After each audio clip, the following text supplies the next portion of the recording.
Ética e Política, por Renato Janine Ribeiro.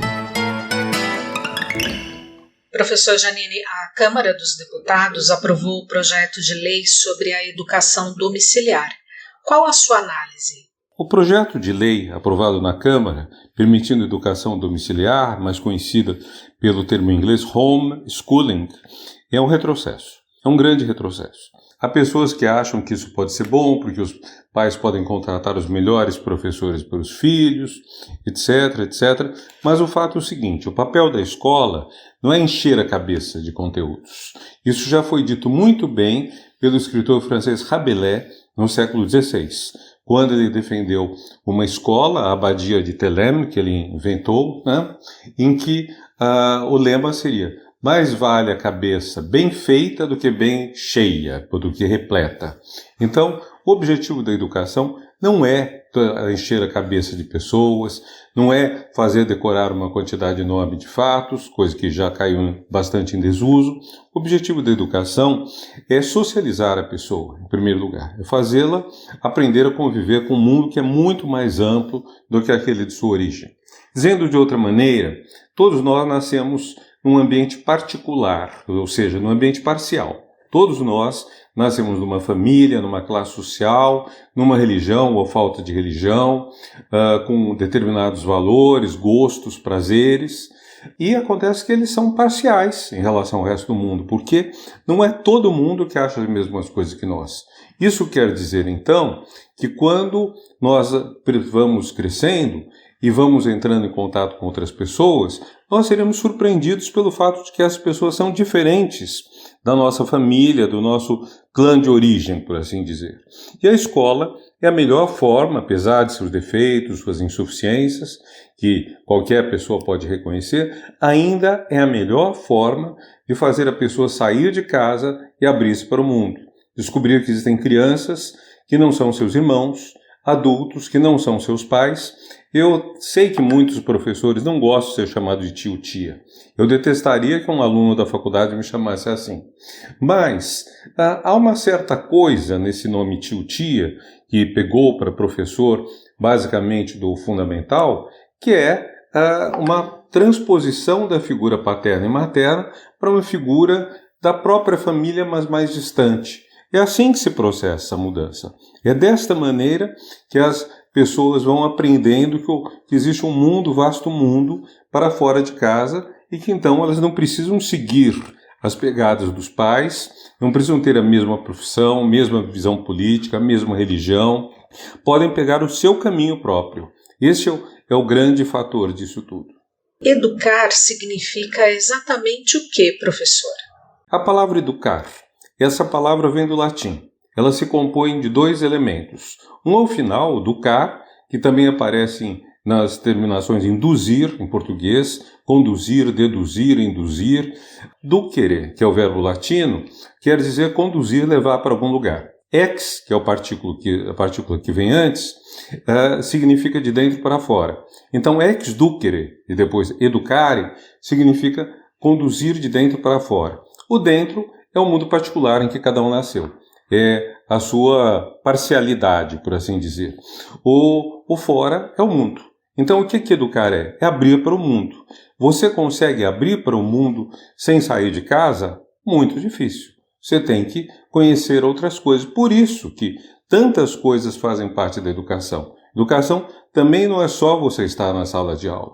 Os franceses costumam dizer que as viagens formam a juventude. É uma forma de dizer, você viaja, você conhece outros lugares, outros valores, outras coisas, você também se educa.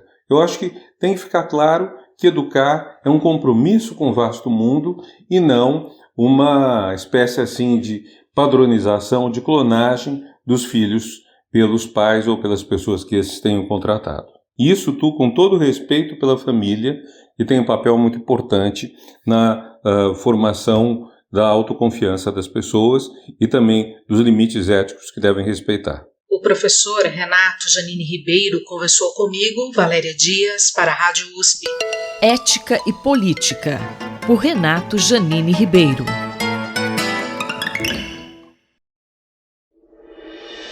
Conflito e Diálogo, por Marília Fiorilo.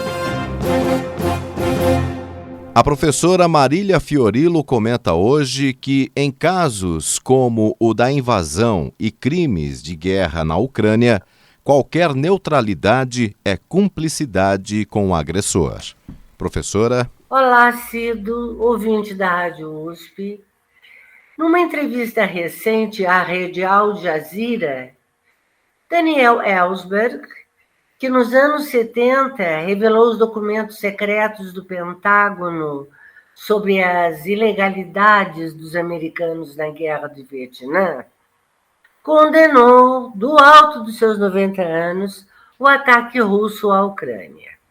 Ellsberg é o antecessor de gente como Snowden e Assange, que prestaram um serviço inestimável à opinião pública ao revelar bastidores de guerras sujas. Snowden foi punido com exílio, Assange enfrenta extradição e Ellsberg não foi preso, mas sim indicado ao Nobel da Paz em 2015. O título da entrevista é Guerra Perdida é tão lucrativa quanto guerra ganha. Conclusão: a indústria armamentista sempre precisa de guerras e, assim, de criar inimigos indispensáveis. A indústria armamentista ocidental, portanto, agradece a Putin. Com sua invasão na Ucrânia, o russo alavancou os lucros dessa indústria, principalmente ao tornar a OTAN a única opção disponível para que a União Europeia oferecesse auxílio aos ucranianos. Bilhões de dólares em munição e armamento já foram enviados à Ucrânia, com a grande vantagem, desta vez, de a América não precisar exportar os seus soldados. Por que não aprendemos nada com as derrotas do Vietnã ou Afeganistão? Ele pergunta e responde: ora, porque guerras sempre dão lucro. O pessimismo de Ellsberg não se opõe às inúmeras denúncias e medidas do Ocidente, do chamado Ocidente, para conter os crimes de guerra do Kremlin. Putin já foi indiciado numa Corte Penal Internacional, criticado por praticamente todos os líderes mundiais, e pela primeira vez se age com sanções contra a Rússia. Ursula von der Leyen, presidente da Comissão Europeia, prometeu nessa semana mais sanções.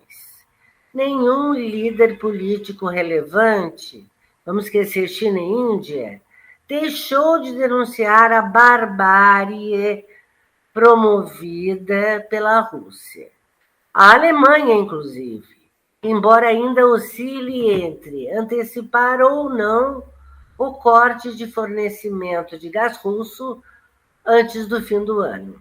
A comunidade internacional, desta vez, agiu com sanções contra um inimigo comum, um delinquente que arrasa cidades, bombardeia corredores humanitários e cuja marca registrada é a quantidade de estupros cometidos por seus soldados, assim como eles fizeram na Segunda Guerra na Polônia. Causa vergonha e constrangimento que o candidato à presidência num país da América do Sul venha a público sem pudor ou decoro para dizer que Zelensky, abre aspas, quis a guerra, pois se acha o rei da cocada, fecha aspas.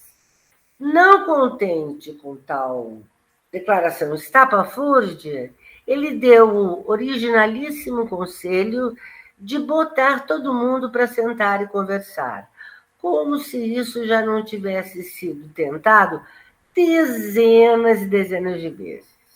Capa da revista Time, esse candidato da nostalgia parece cada vez mais longe de si mesmo.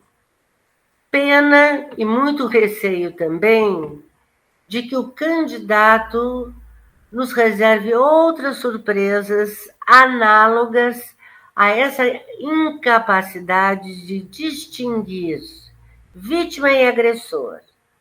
O que mais será que ele não saberá distinguir? Essa é a grande pergunta. Em casos como os de Bush e Tony Blair no Iraque, do Sérvio Milosevic nos Balcãs, ou de Putin na Ucrânia, não há neutralidade. Neutralidade, nesses momentos, é cumplicidade com o agressor. Professora Marília Fiorilo esteve comigo, Cido Tavares. Conflito e Diálogo, por Marília Fiorilo.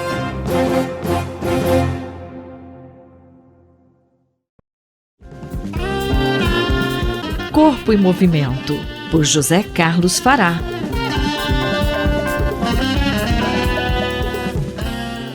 A coluna de hoje descreve os tipos existentes de caminhadas: a contemplativa, a utilitária e a realizada como exercício físico. Segundo o professor Fará, cada uma delas tem um objetivo, mas as 3 variedades trazem benefícios semelhantes à saúde. Seja meditando ou fazendo um percurso andando de casa para o trabalho ou realizando a caminhada como exercício físico, de forma mais vigorosa, em todas há ganhos de bem-estar e na qualidade de vida. Olá, ouvintes! Já comentamos em colunas anteriores sobre a importância da caminhada para a nossa saúde. Mas muitas pessoas perguntam se há diferenças entre a caminhada utilitária, a caminhada contemplativa e a caminhada como exercício. Todos esses tipos de caminhada se utilizam do mesmo princípio básico, que é o andar. E o que muda é só a nossa intenção. Segundo o artigo publicado na revista de Geriatria e Gerontologia, a caminhada utilitária é simplesmente um meio de ir de um lugar para outro para fins utilitários, como fazer compras, conectar-se ao transporte público, ir ao trabalho, entre outras coisas. A distância dos locais, as características ambientais e a capacidade de locomoção influenciam a caminhada utilitária, como outros tipos de caminhada também. Já a caminhada como exercício é estruturada e orientada por professor de educação física, que estabelece controle de tempo, de intensidade dessa caminhada, baseados em parâmetros fisiológicos como a frequência cardíaca, a frequência respiratória. Também estabelece exercícios de alongamento e de técnicas do caminhar, o que facilita esse tipo de exercício. Esse tipo de caminhada tem objetivos específicos de saúde e de desempenho. Agora, a caminhada contemplativa, segundo o portal Healthline, é o andar meditando. É uma prática de ação plena que ajuda a desenvolver uma consciência diferente do seu entorno, do seu corpo e de pensamentos. Esses 3 tipos de caminhada têm mais pontos em comum do que divergentes. Todas elas desenvolvem tanto a saúde nos aspectos fisiológicos como os mentais. Quando caminhamos e independentemente da nossa intenção, estamos interagindo com o ambiente ao nosso redor. Estamos nos interiorizando, prestando atenção às passadas, à percepção dos batimentos cardíacos e estamos melhorando a nossa saúde. Poderíamos afirmar que a caminhada é apenas um bom exercício, seja de forma leve, moderado ou mais intenso. Professor, para quem está começando, qual tipo de caminhada é mais adequado? Como falamos no início e comentamos, a intenção é que é a principal variável. Quando caminhamos de forma utilitária, percebemos melhor o ambiente que nos rodeia, as pessoas que estão ao nosso redor, a arquitetura do nosso bairro ou cidade onde estamos, mas a roupa ou o calçado talvez não sejam mais adequados. Agora, quando caminhamos como exercício, a intenção é atingir um objetivo, seja melhorar o tempo ou aumentar a distância. A percepção do espaço e ambiente não é o mais importante. Já na caminhada contemplativa, o objetivo principal é se concentrar em si mesmo, é interiorizar. Todas são eficientes em manter a saúde. Qualquer pessoa pode praticar em qualquer nível. Talvez o melhor seria realizar os 3 tipos ao mesmo tempo. Isso seria o ideal. Este é José Carlos Fará, falou comigo, Ivanir Ferreira, para a Rádio USP. Anote aí, se você tiver alguma dúvida ou queira mandar alguma sugestão para essa coluna, envie um e-mail para ouvinte@usp.br, aos cuidados do professor Fará. Corpo em Movimento, por José Carlos Fará.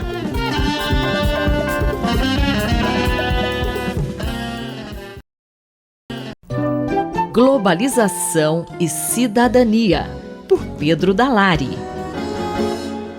Bom dia, professor Pedro Dalari. Professor, a situação dos direitos humanos no mundo tem piorado sistematicamente. Não estamos falando só da guerra na Ucrânia, não é verdade? Há um relatório da Anistia Internacional que detalha bem isso. O que o senhor tem a dizer a respeito? Relatórios recentes da Anistia Internacional apontam para a deterioração da situação dos direitos humanos no mundo todo, da Ucrânia ao Brasil.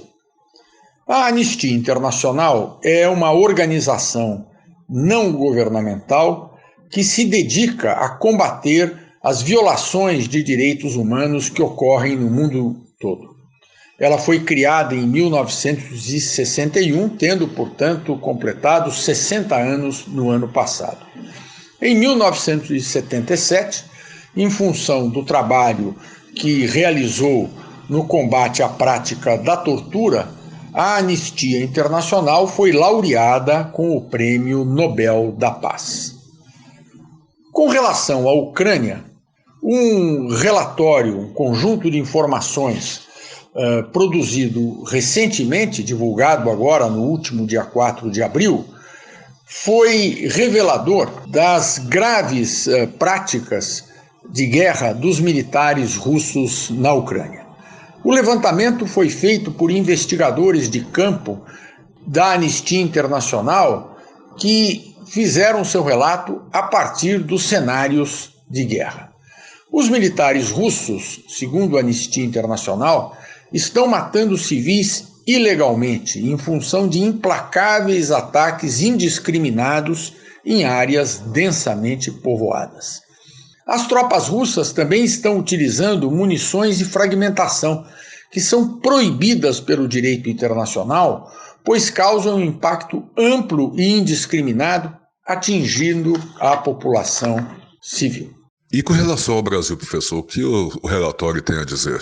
Com relação ao Brasil, as informações da Anistia Internacional, divulgadas recentemente, estão no relatório anual que a organização internacional produz e que, neste caso, se refere às informações de 2021. Este relatório, que é muito importante, tem o nome de O Estado dos Direitos Humanos no Mundo. Em relação ao Brasil, a conclusão da Anistia Internacional é de que é enorme o retrocesso da situação dos direitos humanos sob o governo do presidente Jair Bolsonaro. Há milhares de mortes evitáveis na pandemia de Covid-19 pela ação errática e mesmo criminosa do governo federal. Há um quadro de agravamento da desigualdade e da fome. Verifica-se o aumento das taxas de evasão escolar, o aumento da violência policial e o aumento do desmatamento. É, portanto, um quadro bastante grave, o quadro da situação dos direitos humanos no Brasil.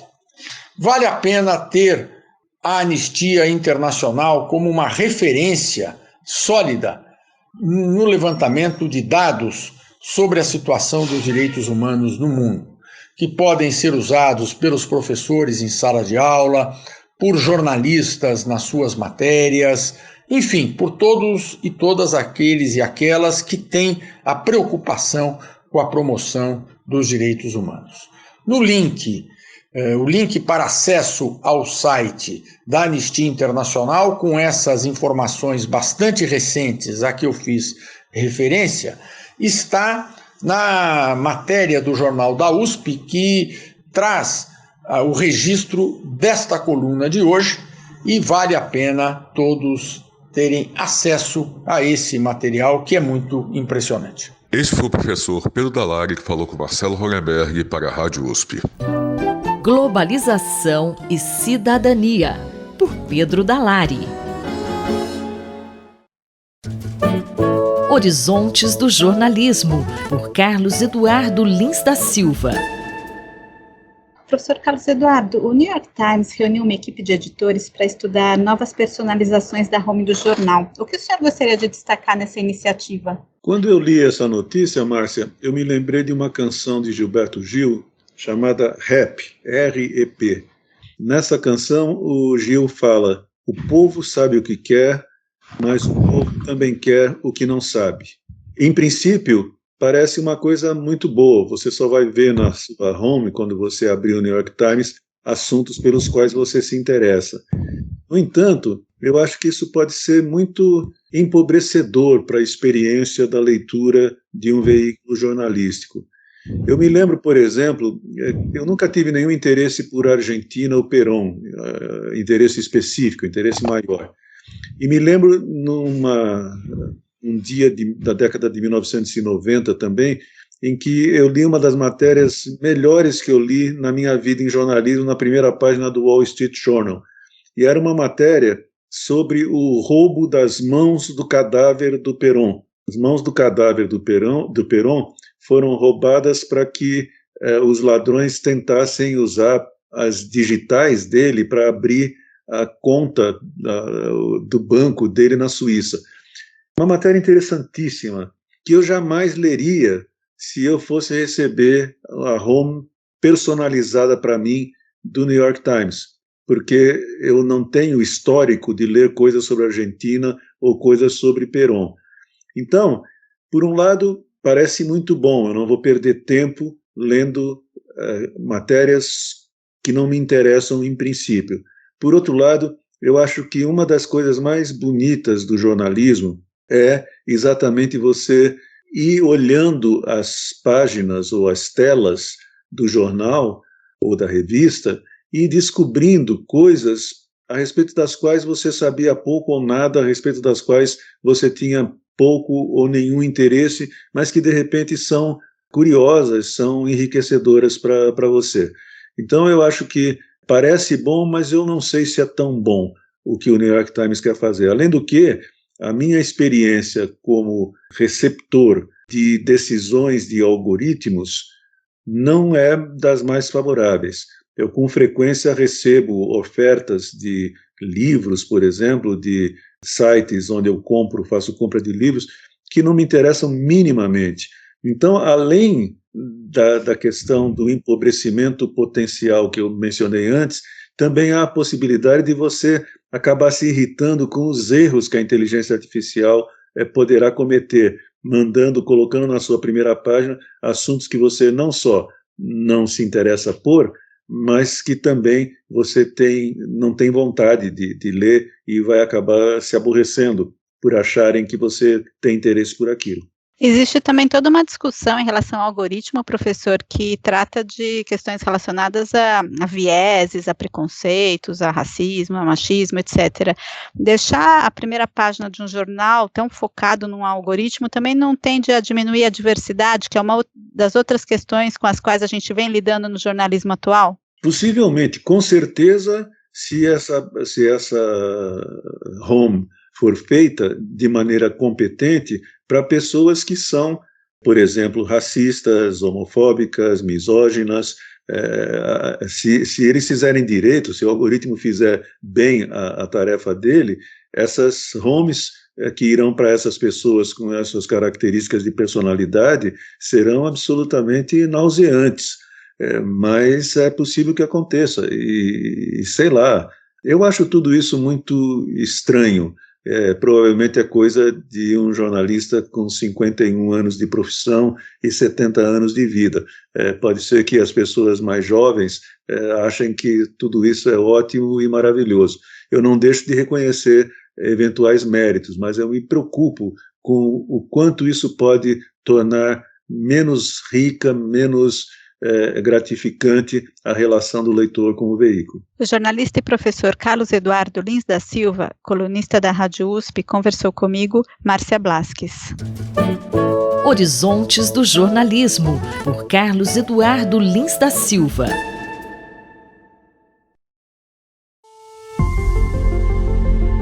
Decodificando o DNA, com Maiana Zates.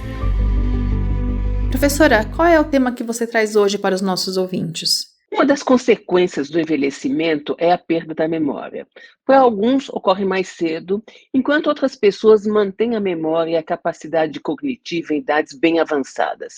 E com o envelhecimento da população, vários grupos de pesquisadores ao redor do mundo estão pesquisando meios de retardar a perda da memória. Só lembrando, os dados demográficos já mostram que há no Brasil mais pessoas acima de 60 anos do que crianças com menos de 9. E estima-se que em 2060, 25% da população terá mais de 65 anos. E, portanto, manter a memória funcionando é altamente relevante. E uma nova pesquisa, publicada na revista Nature, identificou uma proteína no líquido cefalorraquidiano de camundongos que aumentaria a capacidade de memória. A ideia de testar o líquido cefalorraquidiano, que chamamos de líquor, partiu de estudos anteriores que haviam mostrado que a transferência de plasma de animais jovens para idosos parecia ter algum efeito na melhora da sua capacidade cognitiva. E como foi feita a pesquisa? Lembrando, o líquido contém íons e nutrientes que banham o cérebro e a espinha dorsal, e que é essencial para o desenvolvimento cerebral. Mas com o envelhecimento, ele vai perdendo o seu potencial. E a pergunta que os cientistas queriam responder é se o cérebro de um animal idoso fosse banhado pelo líquor de um animal jovem, será que ele recuperaria a memória? E qual foi o próximo passo, então? Primeiro, eles tinham que submeter os animais a um experimento de impacto que eles pudessem lembrar. Então, eles pegaram 18 camundongos de 20 meses e deram-lhes 3 pequenos choques na pata, justamente com flechas de luz e som. A ideia é que os animais associassem os flashes de luz e som com a experiência desagradável.